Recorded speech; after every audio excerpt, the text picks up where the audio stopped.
प्रभु रामचंद्र से जुड़ी हुई ये नगरी। जोरदार ताली बजाए। ये हमारे मिथिला मधुबनी फेमस मखान की माला। नमस्कार, हम पिंकी झा और अहाँ सब देख रहल छी एमबीएन मिथिला। अहाँ सबके बता दिया कि आई अपन मधुबनी जिला के बेनीपट्टी प्रखंड के बसैठ चंदपुरा में संचालित कृषि विज्ञान केंद्र परिसर में आयोजित 3 दिवसीय कृषि शिक्षा स्वास्थ्य सह मेगा एग्री एक्सपो 2024 के शुभारंभ बिहार के राज्यपाल राजेंद्र विश्वनाथ फीता काटि क और दीप प्रज्वलित क केलखिन। एहि कार्यक्रम के दौरान राज्यपाल कहला कि ई मिथिला के धरती विद्वान सबके धरती अछि। ई धरती बहुत पूजनीय अछि। 22 जनवरी के श्री राम अपन घर में बैसला तैसँ एतवो के लोक सब में उत्सव के माहौल रहे। कार्यक्रम के दौरान राज्यपाल के मिथिला के धरती पर मिथिला के रीति रिवाज के अनुसार पाग दोपटा और मखान के माला से स्वागत कैल गेल। मधुबनी फेमस मखान की माला। मुझे कितनी देर बोलना है यहाँ? आप सबको तो भूख लगी होगी ना, मुझे भी भूख लगी है, तो हम समदुखी हैं एक दूसरे के। और मैं इसीलिए आपका दर्द समझ सकता हूँ और थोड़ी ही समय में मेरी बात रखने का प्रयास करूँगा। यहाँ आज और कल और परसों जो कार्यक्रम होने वाले हैं हम सबके लिए विशेष है। डॉक्टर संत कुमार जी ने एक विशेष प्रयास यहाँ किया है कि कृषि क्षेत्र में जो भी कुछ बदलाव आ रहे हैं, जो भी कुछ परिवर्तन हो रहा है, उस परिवर्तन को, उस बदलाव को हम सबके सामने रखें और हमारे इस इलाके के, मिथिला के सभी लोग इसको अपनाएं। मिथिला नगरी जो है, इसकी विशेषता मैंने आपको बताने की आवश्यकता नहीं है। प्रभु रामचंद्र से जुड़ी हुई ये नगरी, जिसका अभी प्रभु रामचंद्र अपने आवास में रहने के लिए 22 जनवरी को गए, तो स्वाभाविक रूप से मिथिला को भी आनंद हुआ होगा। और आप सब ऐसे भाग्यशाली लोग हैं और मैं भी खुद को भाग्यशाली समझता हूं, मानता हूं कि बिहार में रहने के कारण, बिहार का राज्यपाल बनने के कारण, दूर से क्यों ना हो, लेकिन प्रभु रामचंद्र की अयोध्या नगरी से मैं भी आपकी तरह जुड़ा हुआ हूं। मेरा सद्भाग्य है, सौभाग्य है। ऐसे इस मिथिला नगरी में किसानों के लिए कुछ करने की आवश्यकता है। ऐसी एक सोच लेकर पिछले कुछ वर्षों से मेरे मित्र डॉक्टर संत कुमार जी यह एक प्रयास कर रहे हैं और इस प्रयासों का फल भी हमको आज दिखने को मिल रहा है। हमारे इस देश में किसानों की बहुत बड़ी सराहना होती है। हम उनको सराहते हैं, हम उनकी प्रशंसा करते हैं, लेकिन उनके लिए बहुत कम काम होता है। हमेशा इस देश की अर्थव्यवस्था जो है, आर्थिकी है, हम भाषणों में सुनते हैं हमारे नेताओं के कि हमारा किसान है, हमारी अर्थव्यवस्था की रीढ़ है और वो मजबूती से रीढ़ बननी चाहिए। लेकिन पिछले कई वर्षों से किसान हमारे दुर्लक्षित रहे हैं। उनके यहाँ जितना आवश्यक था उतना ध्यान हमने कभी भी नहीं दिया। यह भी वास्तविकता है, इसको हमको समझने की जरूरत है, क्योंकि किसान हमारे रीढ़ है। हमारी अर्थव्यवस्था कृषि की अर्थव्यवस्था है। कृषि मंत्री रह चुके यहाँ हुकुमदेव नारायण यहाँ हमारे साथ हैं, वो भी जानते हैं। लेकिन पिछले कई वर्षों से इसके ओर हमारे किसी भी सत्ता में रहे हुए लोगों ने ध्यान नहीं दिया। परंतु अभी परिवर्तन आ रहा है, कुछ बदलाव हो रहा है। किसानों के लिए केवल भाषण नहीं हो रहे हैं, अभी उनके लिए कुछ काम करने की आज की तारीख है, आज का समय आ गया है। इसको समझकर पिछले कुछ वर्षों से यहाँ प्रयास हो रहे हैं। किसान ऐसे इस क्षेत्र में, जैसे कि मेरे पूर्व वक्ताओं ने भी कहा, आदरणीय संत कुमार जी ने भी कहा, उसको दोहराया कि आज की टेक्नोलॉजी जो है उस तकनीक को अपनाते हुए हमारी पारंपरिक खेती जो है उसको आगे बढ़ाने की आवश्यकता है। इस पारंपरिक खेती को हम कैसे अपनाएंगे, जिसे हम प्राकृतिक खेती भी कहते हैं, नेचुरल फार्मिंग। नेचुरल फार्मिंग जो है, जो प्राकृतिक खेती है, वो हमारी पारंपरिक यानी ट्रेडिशनल फार्मिंग जो है इससे जुड़ी हुई है। क्या हम इसको अपना सकते हैं?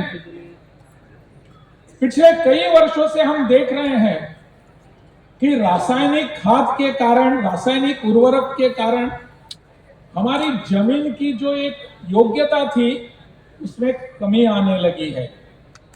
हमारा भू सुधार का कार्यक्रम जो था अपने भूमि का, उसमें कमियां आने लगी।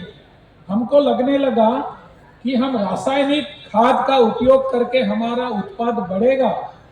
शुरू में लगा भी ऐसे हमारे को रिजल्ट्स में मिलने लगे, परंतु कुछ काल के बाद हमको लगने लगा, हम तत्पर हैं, अभी देख सकते हैं, इसके रिपोर्ट्स भी आ चुके हैं कि हमारी खाद, इस खाद के कारण, केमिकल फर्टिलाइजर्स के कारण हमारी भूमि की, हमारे जमीन का स्तर नीचे गिरने लगा है, क्वालिटी अब बची नहीं है। तो इसमें उत्पादन कैसे आएंगे? हमको फिर एक बार हमारी प्राकृतिक और पारंपरिक खेती का विचार करने की आवश्यकता है। ये पारंपरिक या प्राकृतिक खेती होती क्या है? हम सबको अपनाने की आवश्यकता है, ऐसे सभी लोग कहते हैं, लेकिन होता क्या है ये प्रकरण? हमको इसको समझने की आवश्यकता है। मुझे लगता है पारंपरिक खेती या प्राकृतिक खेती का अगर सरल शब्दों में उसका अगर हम कुछ विवरण करें, उसकी अगर हम व्याख्या करें, तो इतना ही है कि हमारे जंगलों में जो पेड़ उगते हैं उसको क्या चाहिए? उसको हवा चाहिए, उसको पानी चाहिए और उसको जमीन चाहिए। बस भूमि चाहिए, मिट्टी चाहिए, पानी चाहिए और हवा चाहिए। उन पेड़ों को जाकर हम कभी खाद नहीं देते, उन पेड़ों को जाकर कभी हम कि हमारी खाद, इस खाद के कारण, केमिकल फर्टिलाइजर्स के कारण हमारी भूमि की, हमारे जमीन का स्तर नीचे गिरने लगा है, क्वालिटी अब बची नहीं है। तो इसमें उत्पादन कैसे आएंगे?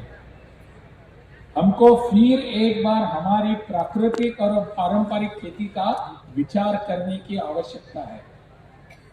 ये पारंपरिक या प्राकृतिक खेती होती क्या है? हम सबको अपनाने की आवश्यकता है, ऐसे सभी लोग कहते हैं, लेकिन होता क्या है ये प्रकरण? हमको इसको समझने की आवश्यकता है।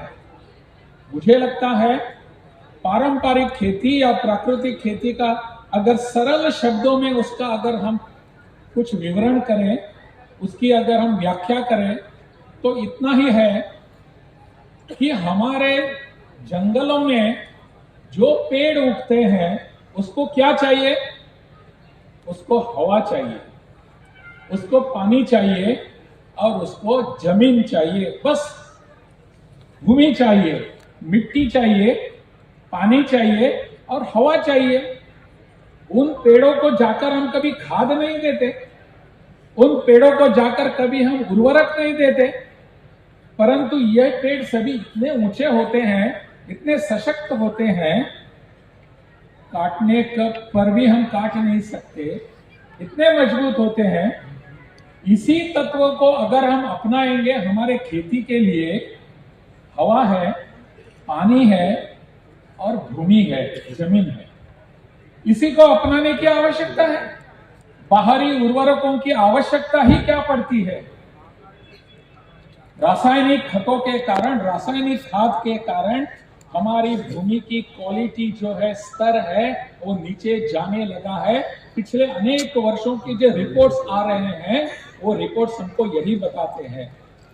इसलिए हमारी पारंपरिक खेती जो है, जिसे हम प्राकृतिक खेती कहते हैं, उसको अपनाने की आज की तारीख में आवश्यकता है।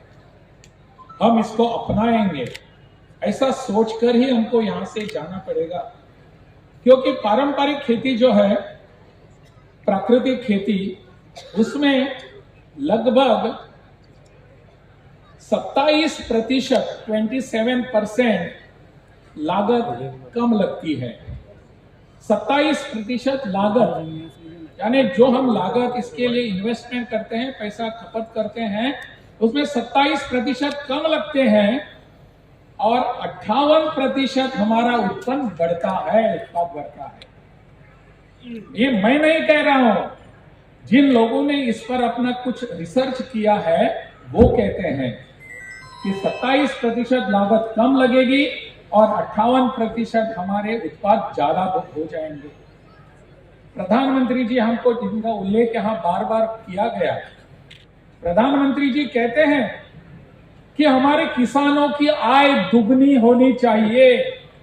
कैसी होगी? उनको लगता है कि हमारे किसान अगर प्राकृतिक खेती का अगर कुछ उसमें प्रावधान करें, उसकी योजना करें, तो हमारी आय दुगनी हो सकती है। प्राकृतिक खेती के लिए बस हमको ज्यादा कुछ करने की आवश्यकता नहीं होती। एक हमारे घर में एक देसी गाय होनी चाहिए। देसी गाय, बाहर की गाय नहीं। जो बाहर के गाय का दूध हम पीते हैं आज, उनसे बहुत सारे क्या नुकसान होता है, मैंने आपको बताने की आवश्यकता नहीं। परंतु देसी गाय का अगर दूध पीते हैं, उसका मूत्र जो होता है उसका उपयोग करते हैं, गोबर जो है उसका अगर उपयोग करते हैं और उसको हम खाद के रूप में हमारे खेती में डालते हैं, तो वहां के अपने भूमि का स्तर धीरे धीरे बढ़ते जाता है। ये आज के विज्ञान ने हमको बताया है। हम इसको दरकिनारे क्यों करते हैं पता नहीं। आवश्यकता यह है कि हमको इसके ऊपर ध्यान देने की, कि जो हमारी प्रकृति ने हमको दिया है, जो हमारे पूर्वजों ने पारंपरिक रूप से हमको दिया है, उसको हम क्यों अपनाते नहीं। अपनाने की आवश्यकता है। गोमूत्र हो, गोबर हो, इन सब से और कुछ यहाँ बिखरा हुआ कचरा है, उसको अगर हम इसमें जोड़ देंगे तो हमारा जीवामृत बन जाता है। जो खाद होता है वो हमारे खेती के लिए बहुत ही उपयुक्त होता है। इसको हमको अपनाने की जरूरत है, तभी जाकर हमारा किसान आत्मनिर्भर बनेगा। हमारा किसान आज जो कर्ज में, हमारे ऋण में फंसा हुआ है, वह किसान इसमें फंसेगा नहीं। क्योंकि हमको क्या चाहिए? हमको वो फॉस्फेट चाहिए, हमको यूरिया चाहिए, जो केमिकल फर्टिलाइजर्स है, उसके लिए हम पैसे देते हैं और अपनी सरकार इसके लिए हमको सब्सिडी भी देती है। इसके बावजूद हमारा उत्पादन नहीं बढ़ता। उत्पाद बढ़ाने का यह उपाय बहुत ही साधा सरल उपाय है कि हमारी खेती प्राकृतिक और निसर्गता जो होती है उसके आधार पर और पारंपरिक आधार पर होनी चाहिए। इसी पद्धति से होनी चाहिए। मैंने इस पर थोड़ा सा एक शोध किया है, मैंने इसको पढ़ा है, जाना है और काम किया है, इसलिए मैं बोल सकता हूँ। जब पारंपरिक खेती का अनुभव मुझे हिमाचल प्रदेश में मिला, हिमाचल प्रदेश में वहां गवर्नर था मैं, उस समय पारंपरिक खेती का वहां के सरकार ने अपनाया था। SPNF कहते हैं उसको, सुभाष पालेकर नेचुरल फार्मिंग।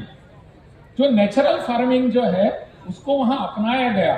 लगभग 2 लाख वहां के किसान इस पद्धति को अपनाए हुए हैं। 2 लाख किसान।